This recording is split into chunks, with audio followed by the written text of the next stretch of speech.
Hey guys, welcome back to my channel. My name is Raven from Kingdom 945. Um, some of my members is still having a hard time with guards. Um,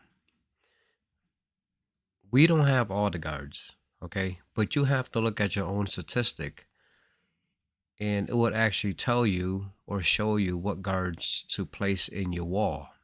It's very important. So as you all should know that the wall guards is very, very hard to get. But if you read them step by step, your garrison guard.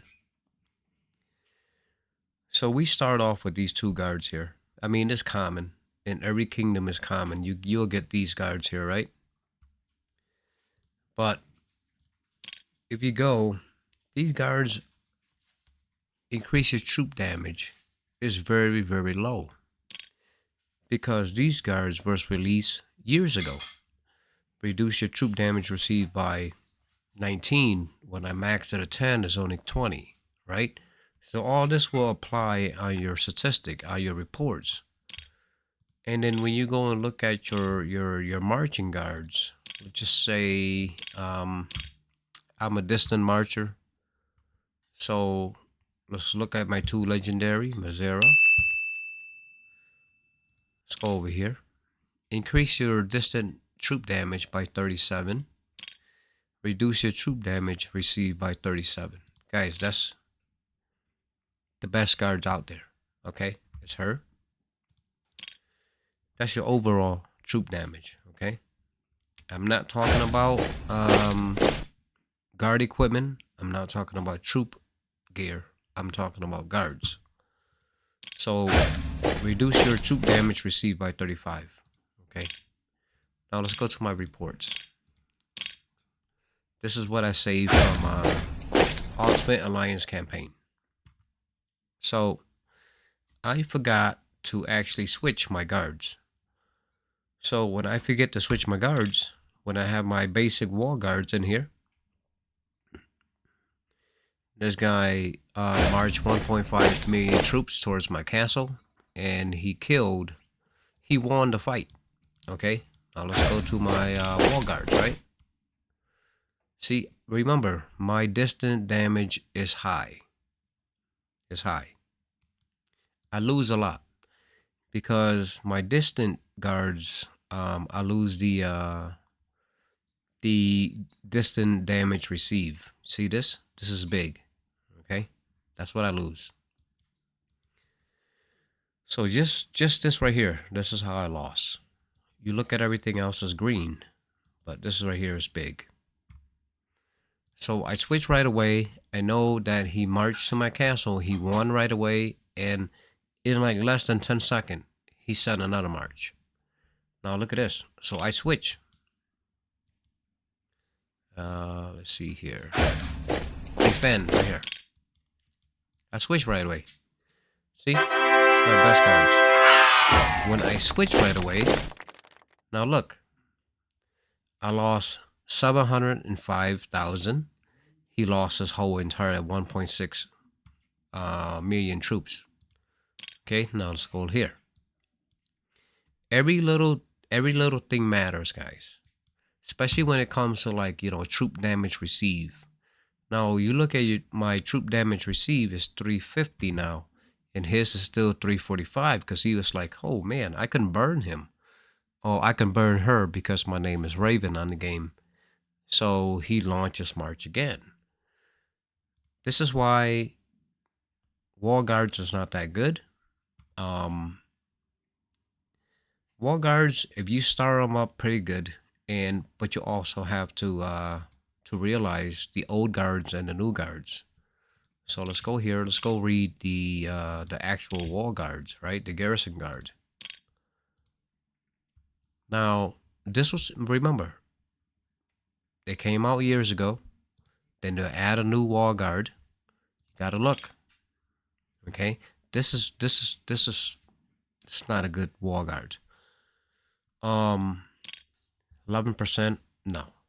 So now let's go to the newest wall guard, right? Beringer. Let's go here. Now this guy, he takes away the enemy damage. It's adding his own damage, right?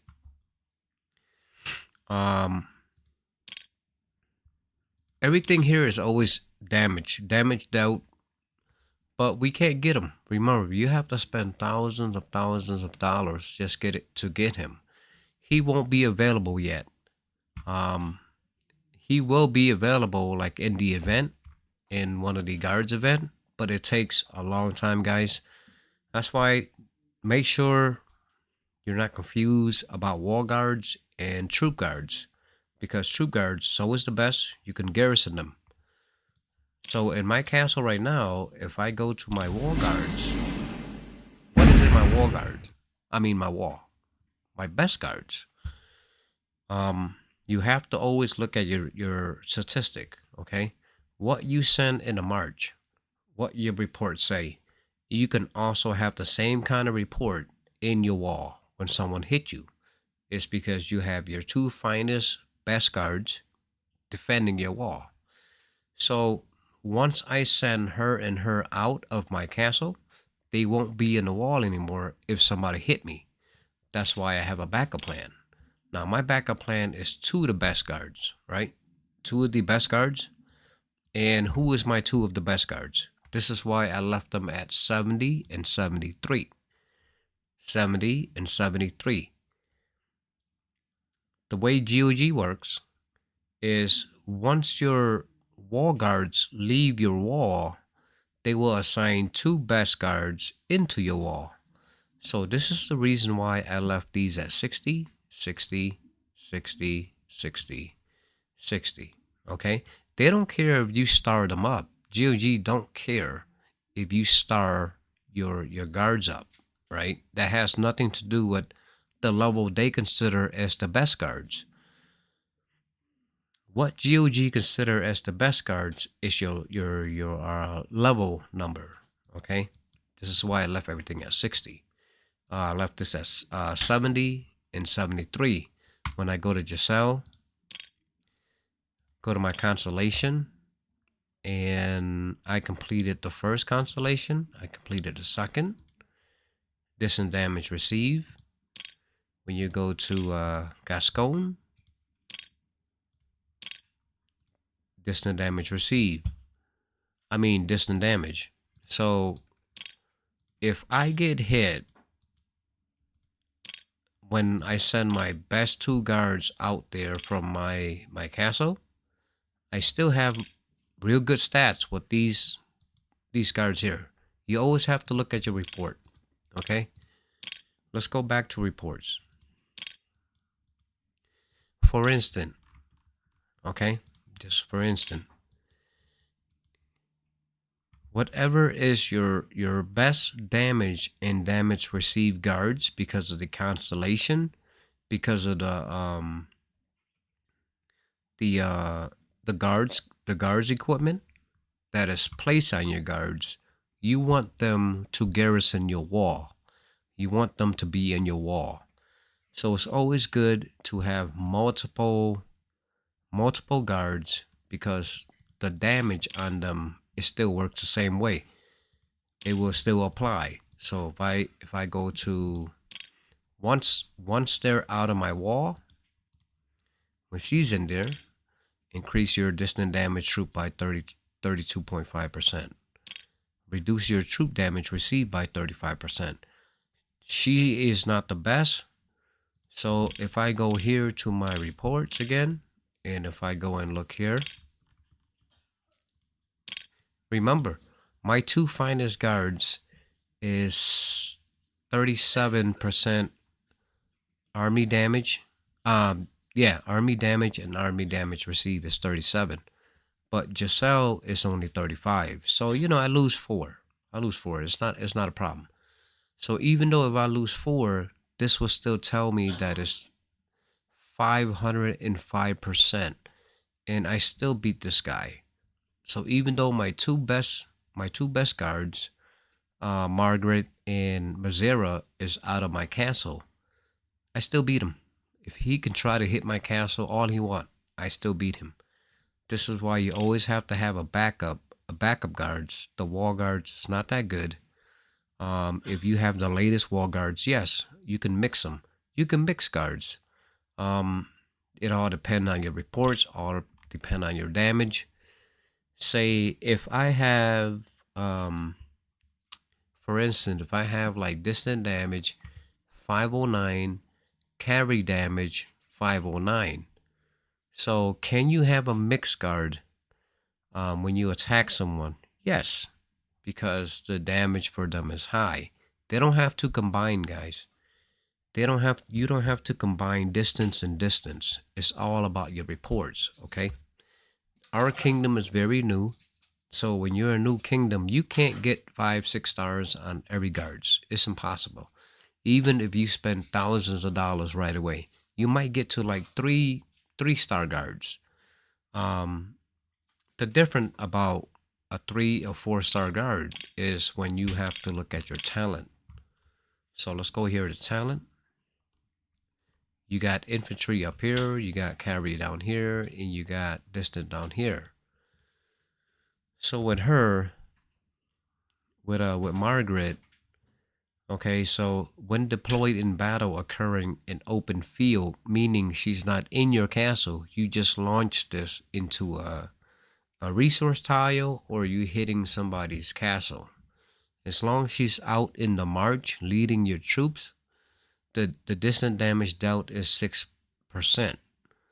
But what you realize that, remember, you have more stars. You need to get her up by star. So she's a star 2. That's why you get this top one. Increase distant health by 5,500 percent in battle because she's 2-star. But remember, when the more star you have, the more information you have here. Now let's go back to the guards. Let's go back to Margaret. So Margaret is only 2-star. Okay, so you always have to click on the star indicator here, right? Now look, the second skill, the second talent is always damaged out by 6%. Now look at star 3, reducing purifying potions cooldown by 11 hours. Now look at star 4, double the effects of purified potion enhancement. That's enchantment. That's this. Okay, so instead of her being 6%, it will be 12%. You double if you have 4-star. 4-star is really the best. 5-star is a guarantee. Every single time you march at someone, that 12% always gonna be applying. You don't have to consider about rounds, okay? About when your 60-minute run out. Remember, look at the talent again.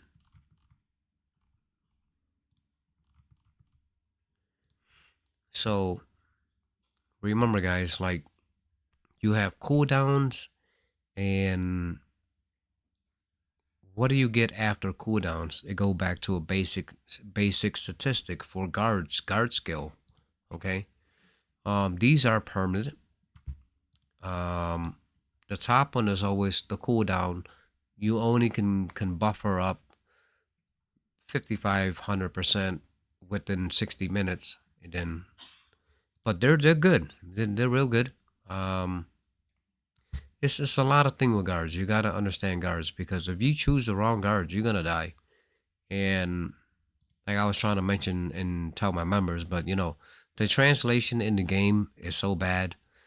The translation on YouTube, it helps. I mean, it's not 100%, because if you're not in the US, I'm not sure how YouTube translation will be for you guys, but that's the way it is here. I just want you guys to understand and to know about these guards. So this is why I left a lot of guards out, because mainly my strong guards is only basically the first and second march. I can eliminate a lot of troops by sending 2 full march of my distance to make sure that person is dead, and we are in a new kingdom. So to me, in a new kingdom, you're not gonna have more than like 5 million troops, because I can send 2 guards and make sure I zero that person that has 5 million troops, because I have 2 of the best guards, and I mean 4 of the best guards, and my distant damage is pretty high, and my research. That's how you gotta. You all you have to do is look at your reports and figure out um what is your best statistic, your best damage when you march at someone's castle, because it can still be applied in your wall with the same guards, and it was also show you that you have the same statistic when somebody's hitting you. So that's a difference between adding into your wall and having wall guards, comparing to your marching guards as your troop guards. Okay, it's pretty simple. So um, mainly just pay attention and read your guard's talent, your skill, um, your level, and your reports on your damage received, troop versus this troop.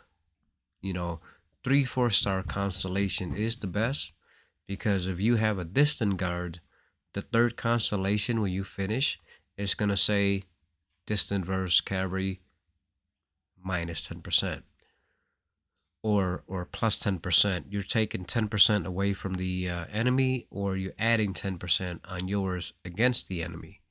So that's the most important thing about um, which is the best selection for wall guards. So that's all for today, guys. If you find this video helpful, please always give me a thumbs up and give it a like. And if you're new to my channel, subscribe. Here in my channel, I explain everything, and I don't keep any information from people. I feel so bad that if I was a YouTuber in the very beginning, I can save a lot of people from losing thousands and thousands of dollars that they put in here. Um, like I say, everybody's lives is different. I seen people in my old days when I first started playing the game. They started having a bad relationship because the wife or the husband started spending so much money, and they start arguing, they start breaking up. You don't want to see that. So hopefully this video will help you guys 100%, and please share it, because you can also save somebody from having, you know, a terrible marriage, terrible life. Um, Save people money. That's why I'm here, guys. So I'll see you guys in the next video. All right, guys. Peace.